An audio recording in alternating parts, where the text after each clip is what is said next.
here to help you with breeze, planting seeds and teaching skills. Teachers turn schoolyards to dreams. Who hates school gardens with ease? Could you or should you start a school garden in a club? This is School Gardens with Ease. I'm your host, Leila Mireskandari, and you're listening to episode number 56. I want to talk to you about the very, very common approach to growing school gardens that fails 99% of the time. Now, that's an opinion, it's not a fact, so don't go around and quote me on the 99%, okay? And that is teachers trying to grow a school garden in a club. Oh my God. Almost everybody does that, right? And it bugs me so much because it fails almost every time. A garden club, an eco club, a green club, you call it whatever you want. But the idea is kids throughout the school, or sometimes even a specific, grade in the school, or any subset that you want to define of the students in the school, they get the chance to join this club for the purpose of growing, school gardens. Sometimes that's only one of the goals of this club. For example, the eco clubs around here, usually, they want to do many eco-friendly activities. For example, they learn about recycling and they take some projects to make the school greener by recycling better, or they learn about monarch butterflies and they get involved with a project to help them, or endangered species, and they raise money to donate to charity to save them. Their list of activities, all good activities, all noble things to do. For some of these clubs, the list of activities is endless. And on top of that, they also want to grow a food garden. The way they structure these clubs usually is, once a week for, half an hour, 45 minutes to an hour sometimes, usually on or around lunch hour, or, in some cases after hours. Participation is optional. It's not part of school. It's kind of like a fun thing to do. So the students might sign up for the club, but they might or might not show up at every session, and that's fine. What's done has not much connection to the curriculum, like math, science, social studies, language, arts, etc., simply because the lead teacher for the club might be any teacher, and the students are usually gathered from different grades and are at different levels. And connecting the garden to any subject in any meaningful way for such a large variety of students in such a small amount of time would be pointless to even think about. And these clubs are supposed to be more about fun, right? So it's a random group of students optionally coming together under the supervision of a green-minded teacher at, let's say, lunchtime once a week, and while having fun and eating lunch and saving the world, also grow a school garden. You heard that, right? Please tell me you see why that's problematic. Honestly, any teacher who wants to grow a garden in a club under the type of structure that I just described is completely underestimating this and setting themselves up for failure, frustration, lots of headaches, and lots of hard work for which they will have nothing to show for at the end. Please don't get me wrong. I am not by any means saying that growing a school garden is difficult. In fact, if you do it right, it's super easy. But it does require focus and persistence. So growing one in a club is difficult. And it's about damn time, excuse the language, we stopped doing this nonsense. We've got to give this super nice idea of having a school garden. We've got to give it what it needs. We've got to take it seriously, or it will either not happen or become a headache. Just today, I had an email conversation with an educational organizer of a community nonprofit group who bought my programs last year for two, schools, like two teachers in two different schools. And upon feedback from the teachers, they said they thought The program was very nicely done. They loved the educational material, the lesson plans, booklets, etc. But they thought the program was too much for the time they had with the club and therefore not a good fit for growing the garden with an eco club.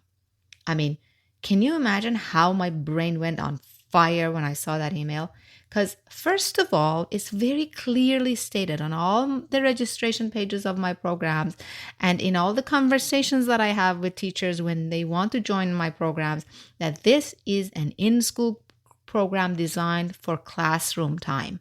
So you weren't supposed to do it in a club in the first place. Teachers either ignore that and then come back at the end and tell me they don't think it fits what I already told them it wasn't going to fit, which is crazy to me. Or they see that and they tell themselves, it's fine, I'll just make it fit in my club. And then when it doesn't work, they blame the program. Of course, it's not a good fit for clubs. It's never been, meant for clubs. It's not designed for clubs. It's been very, carefully designed for classroom time for a very, very good reason.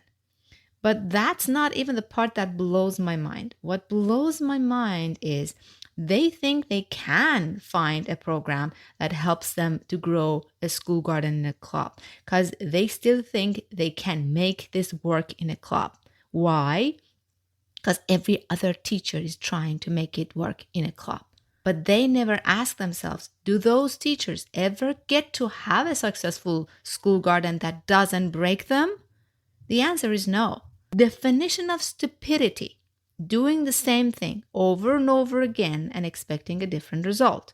I think at this day and age, with so much sharing of experiences that happen with technology these days, even if we repeat other people's mistakes and expect a different result, we're not acting very smart.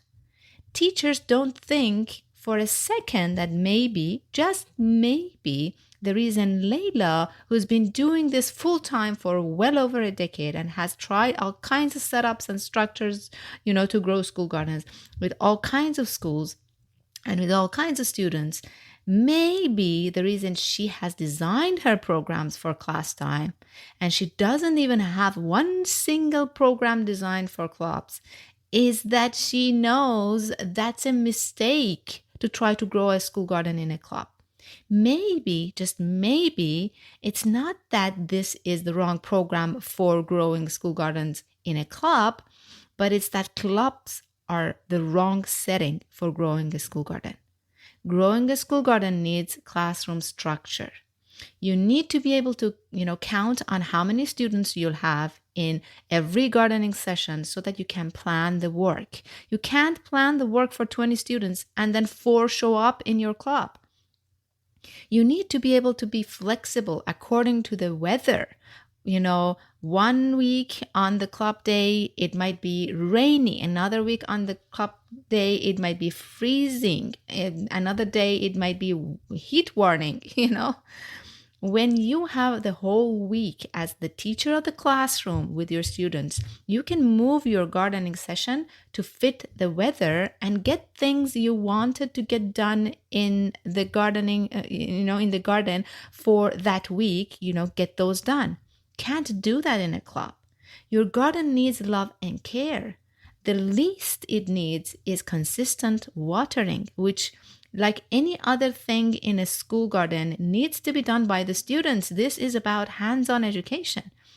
You can assign tasks to your class students, but not reliably to club students.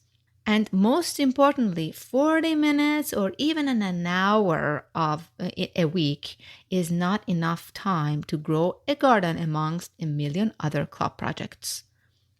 You'll get not much done during the club hours, and then you'll have to do the leftover work all by yourself. And even though you are an adult and, more physically capable than one student, you won't be able to do what a class of 20 students can do in the same amount of time. Don't you underestimate the power of numbers. It will be a lot of more work for you than it would ever be for a class of students. You'll get exhausted. And if you're a good teacher, which I'm sure you are, because my listeners usually are, at some point you'll start to think, wasn't this supposed to be about education? What's the point of me breaking my back for this? This should be done by the students. You'll either give up, which honestly, it would be a smart thing to do at that point, or stick with it for this year because you said you were going to do it and never repeat this mistake ever again in upcoming years. How do I know that? Because I've seen it time and time again.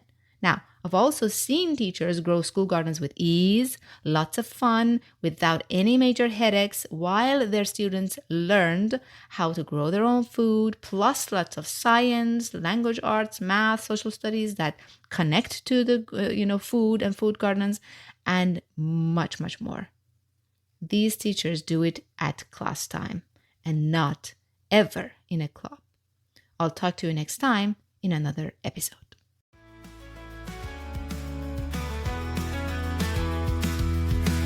You've listened to the entire episode, and for that, I want to thank you from the bottom of my heart.